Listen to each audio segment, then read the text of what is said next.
नमस्कार, मैं हूँ मनाज, स्वागत करती हूँ द मूक नाइट में। मैं अभी आई हुई हूँ तालकटोरा स्टेडियम, जहाँ पे भीम आर्मी भारतीय एकता मिशन का 7वां स्थापना दिवस मनाया जा रहा है। यहाँ पे भारी संख्या में भीम आर्मी से जुड़े हुए लोग आए हुए हैं। आप देख सकते हैं बड़ी तादाद में यहाँ पर हर देश के कोने-कोने से लोग आए हुए हैं और अपनी बात रख रहे हैं। जैसा कि आप देख सकते हैं, दिल्ली का तालकटोरा स्टेडियम खचाखच भरा हुआ है। आज भीम आर्मी भारतीय एकता मिशन का 7वां स्थापना दिवस मनाया जा रहा है और ये उनका पहला अधिवेशन भी है। आज यहाँ पे देश के हर राज्य से लोग आए हैं और अपनी बातों को साझा कर रहे हैं मंच से। लोगों में काफी उत्साह है इस अधिवेशन को लेकर। भीम आर्मी बीते 7 सालों में पूरे देश में इसने अपनी पकड़ बनाई है, चाहे वो तेलंगाना हो, चाहे वो केरला हो, चाहे वो छत्तीसगढ़ हो, चाहे वो बिहार हो। इसने अपनी उपस्थिति दर्ज कराई है देश के प्रत्येक राज्यों में, और जहां दलित, शोषित, आदिवासियों के साथ अन्याय हुआ है, उनके लिए अपनी आवाज बुलंद की है। उन्हीं बातों को लेकर अपनी बातों को साझा कर रहे हैं, मंच से बता रहे हैं कि वो अपने राज्य में किस प्रकार भीम आर्मी के लिए कार्य कर रहे हैं और किस प्रकार दलितों को न्याय दिलाने का कार्य कर रहे हैं। लेकिन हमारे जो अनुसूचित जाति के लोग हैं, उनके पास शामलात भूमि के नाम पर एक विश्वा भी जगह नहीं है, और जिनके पास 1972 के पहले की जगहें हैं, हिमाचल प्रदेश सरकार उनको जगहें दे रही है और हमारे लोगों को भूमिहीन रखा गया है।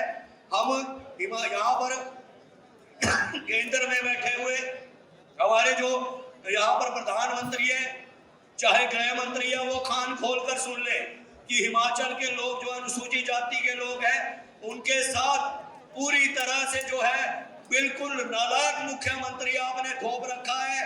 और वहां पर हिमाचल प्रदेश के अंदर दलितों की कोई सुध लेने वाला नहीं है, ना उनके पास जमीन है, और जो अनुसूचित जाति के लोग हैं उनको जनजातीय का दर्जा देकर उनका पेट काटने का काम आप कर रहे हैं। अगर यही हाल रहा तो हिमाचल प्रदेश में भाई चंद्रशेखर रावण की अगुवाई में, जैसे भाई ने बोला है, उस वादे को हम पूरा करेंगे और हम पूरी तैयारी के साथ पूरा शिमला जाम कर देंगे। बड़े बड़े वादे किए गए कि 370 हटने के बाद जम्मू कश्मीर के हालात बदलेंगे, वहाँ के लोगों को उनके अधिकार मिलेंगे। इस माध्यम से कहना चाहता हूँ कि आपने जो वादे किए वो बिल्कुल खोखले निकले, और मैं कहना चाहता हूँ माननीय जी मनोज सिन्हा साहब से कि अपनी चुप्पी, जो आपने चुप्पी की है, उस चुप्पी को तोड़िए और जम्मू कश्मीर के लोगों को उनके हक दीजिए। बुद्ध से मिली बुद्धि, किससे मिली? बुद्ध से मिली बुद्धि और ज्योतिबा फुले से मिला ज्ञान। बुद्ध से मिली बुद्धि, ज्योतिबा फुले से मिला ज्ञान, छत्रपति साहू जी महाराज ने दिया आरक्षण, और बाबा साहब ने दिया मान, सम्मान और संविधान।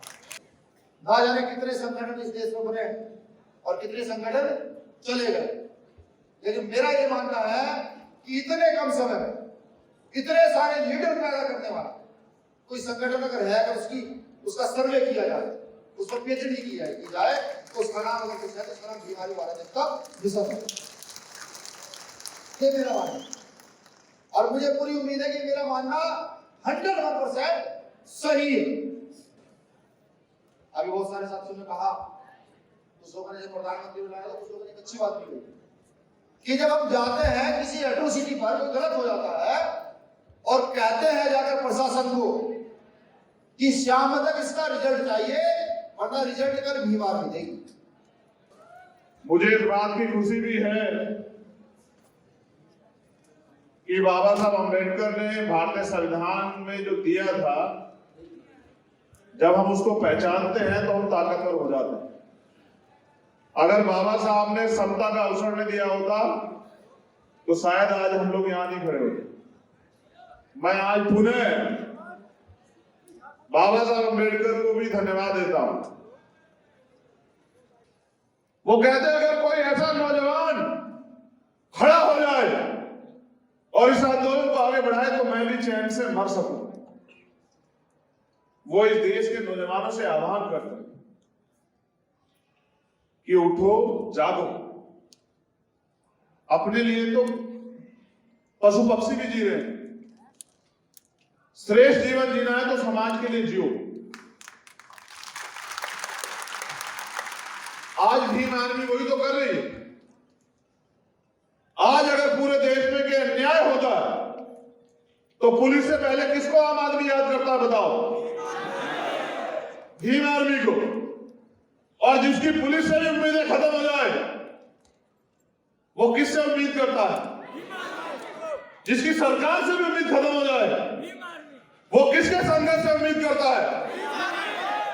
और ये मेरी ताकत नहीं है, ये इस मंच की ताकत नहीं है, ये ताकत है उस कोने में और वहां सामने बैठे हर एक कार्यकर्ता की, जो ना दिन देखता है, ना रात देखता है, ना सुबह देखता है, ना शाम देखता है, ना धूप देखता है, ना बारिश देखता है, ना भूख देखता है, ना प्यास देखता है। बस उसको एक आदेश या एक जानकारी मिली होती है कि मेरे समाज पे, इस बहुजन समाज पे अत्याचार हुआ है। फिर उसको रोकने वाली ताकत जो है वो फिर सरकार के पास नहीं। भीम आर्मी चीफ चंद्रशेखर आजाद ने बताया कि क्यों आजाद समाज पार्टी की स्थापना करनी पड़ी। भीम आर्मी जब कोई आंदोलन खड़ा करती है, जब किसी को न्याय दिलाने के लिए चलती है तो आंदोलन तो खड़ा करती है, लेकिन उसे किसी पार्टी का सपोर्ट नहीं मिलता, इसलिए उन्हें आजाद समाज पार्टी की स्थापना करनी पड़ी।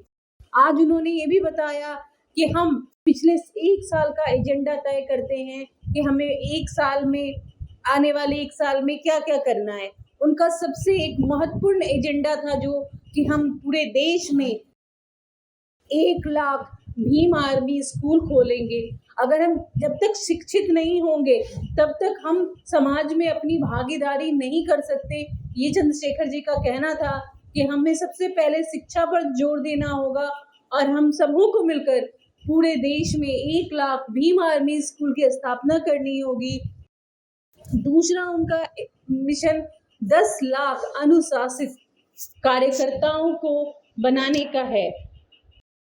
उनका कहना है कि कार्यकर्ता तो बहुत हैं, लेकिन कार्यकर्ता जो अनुशासित होगा तभी पार्टी और भीम आर्मी को लेके आगे जा सकता है। तो ये उनका कहना था कि अनुशासन बहुत जरूरी है। एक दूसरी बात उन्होंने महत्वपूर्ण और कही कि हमें हर जिले में, हर छोटे छोटे जगह पे एक ऐसी समिति बनानी होगी कि जब कोई नौकरी आए तो उसका फॉर्म कैसे फिल करना है ये हमारे कार्यकर्ता लोगों को बताएं। और जहां रोजगार नहीं है या नौकरी नहीं आ रही है तो एक बिजनेस मॉड्यूल बनाकर लोगों को दे जिससे कि रोजगार उत्पन्न हो। तो ये 2-3 बड़ी महत्वपूर्ण बातें चंद्रशेखर आजाद जी ने कही आज भीम आर्मी के स्थापना दिवस पे।